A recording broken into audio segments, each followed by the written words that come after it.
Internet और तकनीकी development बढ़ जाने से लोगों का समय बच रहा है। लोग घर बैठे बैठे बिस्तर पर पड़े पड़े ही देश के किसी भी कोने से कहीं से भी कुछ भी ऑर्डर कर सकते हैं और यह पार्सल कुछ मिनटों या कुछ घंटों में उसके घर तक पहुंच जाता है।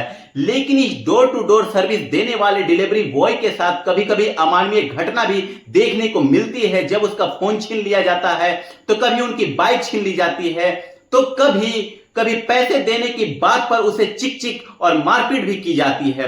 सिर्फ इतना ही नहीं बल्कि स्विगी, जोमेटो जैसे फाइनेंसिंग फूड कंपनियों से लोग खाना तो ऑर्डर कर देते हैं, खाना ले भी लेते हैं, जब पैसे देने की बात पर घर तक का दरवाजा भी बंद कर लेते हैं। अभी हाल फिलहाल में ऐसी ही एक घटना देखने को मिली जब एक लड़के ने स्वदेशी कंपनी से एक महंगा फोन ऑर्डर किया और जब डिलीवरी बॉय घर पर फोन लेकर के पहुंचा तो लड़के ने फोन ले लिया और पैसे देने की बात पर उसकी निर्मम हत्या कर देते हैं। और हत्या ही नहीं बल्कि उसकी डेड बॉडी को कई टुकड़ों में काट कर उसके ही डिलीवरी बैग में भर करके ठिकाने भी लगा देता है।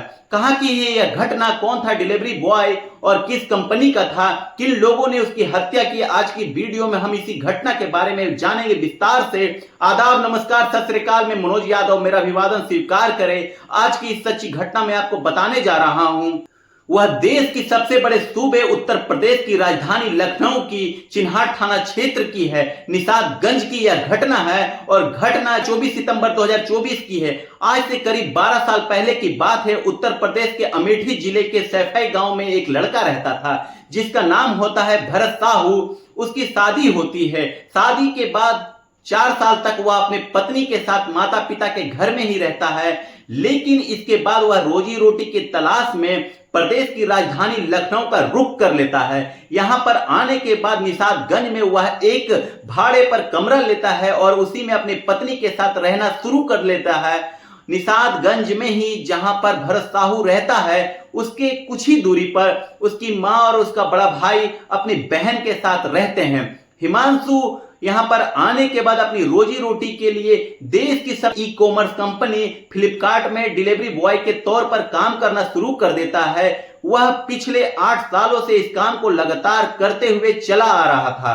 अपने काम से भरत साहू बेहद ज्यादा संतुष्ट था, वह खुशहाल था। उसी की कमाई से अपना और अपने परिवार का भरण पोषण किया करता था। उसका काम होता था सुबह जाना और शाम तक घर लौट करके आ जाना। लेकिन 24 सितंबर के बात है, वह अपने घर से गया सात्विक रोड स्थित फ्लिपकार्ट के गोडाउन, वहां से पार्सल भी उठाया करीब 49 पैकेट। उसे लेकर के वह बांटने के लिए गोडाउन से निकल जाता है और उसके बाद शाम हो जाती है लेकिन वह घर नहीं पहुंचता है। जब उसके घर आने का जो समय होता है उसे ज्यादा टाइम होने लगा तब पत्नी घबराने लगी। वहां से वह फोन करती है लेकिन फोन उसका स्विच ऑफ बता रहा था। इसके बाद जब और ज्यादा समय बीत गया तब उसकी पत्नी अपनी सासू मां यानी कि भरत साहू के मां को सूचित करती है और साथ ही अपने जेठ प्रेम कुमार को भी सूचित करती है।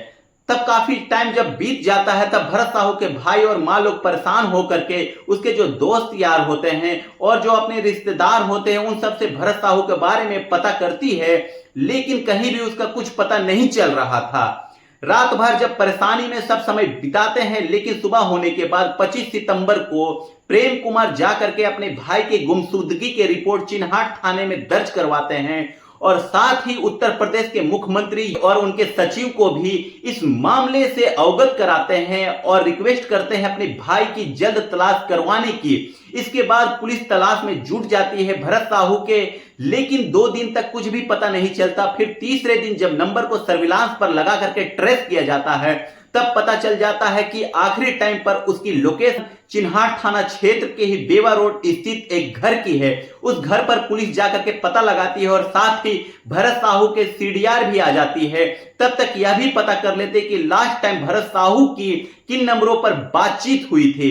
जिस नंबर पर लास्ट टाइम बातचीत हुई थी वह हिमांशु प्रजापति नाम के एक लड़के का होता है। देवा रोड स्थित वहीं की उसकी लोकेशन लास्ट टाइम की आ रही थी। अब पुलिस हिमांशु को पकड़ती है, उससे पूछताछ करती है तो पता चलता है कि हिमांशु ने फ्लिपकार्ट कंपनी से एक वीवो का फोन, एक गूगल पिक्सल का फोन, 2 महंगे फोन ऑनलाइन ऑर्डर किए थे।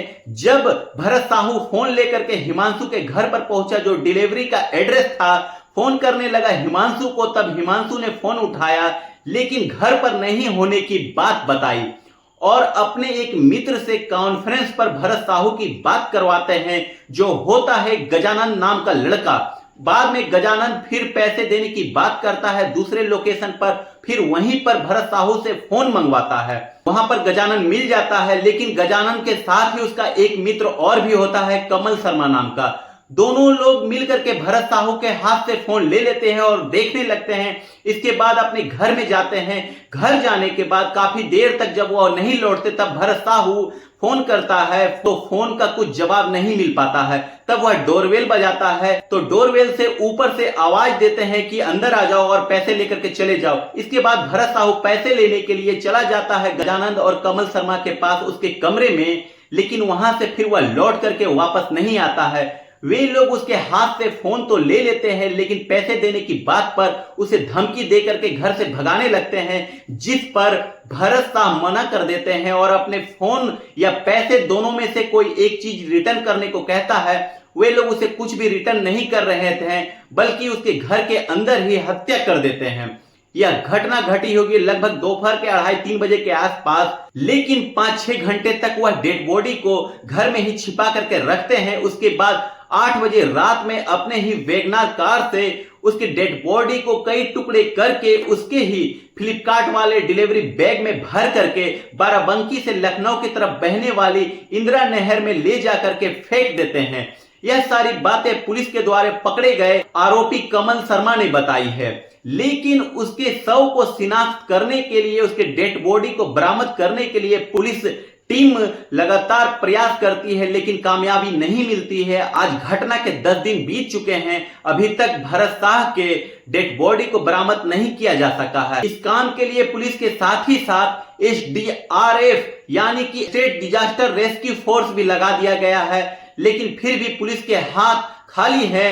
लेकिन हिमांशु प्रजापति और कमल शर्मा दोनों को पुलिस ने गिरफ्तार कर लिया है। फिर भी जो मेन आरोपी है गजानंद, वह अब भी फरार चल रहे हैं और भरत साहू का मोबाइल फोन भी बरामद नहीं हो सका है। उसके बारे में पूछने पर हत्यारा आरोपी शर्मा ने बताया कि उसके साथ ही उसका मोबाइल फोन भी उस डिलीवरी बैग में है।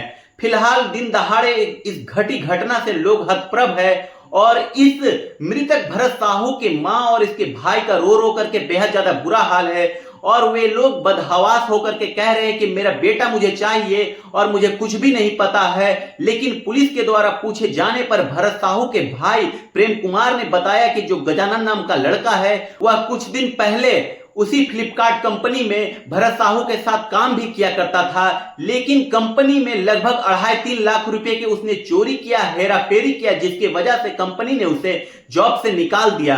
तब से वह चिन्हाट थाना क्षेत्र के अंतर्गत ही एक हार्डवेयर दुकान चलाता है। इसके अलावा मुझे कुछ भी जानकारी नहीं है। फिलहाल पुलिस उस मुख्य आरोपी गजानन की तलाश कर रही है। जब वह गिरफ्त में होगा तब इस घटना से जुड़ी और भी कई गुत्थी सुलझ सकती है, लेकिन अभी तक पुलिस के साथ इस काम में SDRF की टीम भी मदद कर रही है। फिर भी भरत साहू की डेड बॉडी बरामद नहीं की जा सकी है। लेकिन इस घटना के बारे में DCP पूर्वी शशांक सिंह का कहना है कि पुलिस पूछताछ में आरोपियों ने हत्या का जुर्म कबूल लिया है और पुलिस टीम इंदिरा नहर में शव की तलाश कर रही है। मामले में आगे की कार्रवाई जारी है। बहुत जल्द मुख्य आरोपी गजानन पुलिस की गिरफ्त में होगा। तो दोस्तों, इस पूरी घटनाक्रम को सुनाने का उद्देश्य किसी का दिल दुखाना नहीं है, किसी को परेशान करना नहीं है, बल्कि आपको सतर्क करना है, जागरूक करना है। आप लोग सजग रहें, सतर्क रहें। मिलते हैं अगले किसी वीडियो में नई घटना के साथ। तब तक के लिए धन्यवाद। जय हिंद, जय भारत।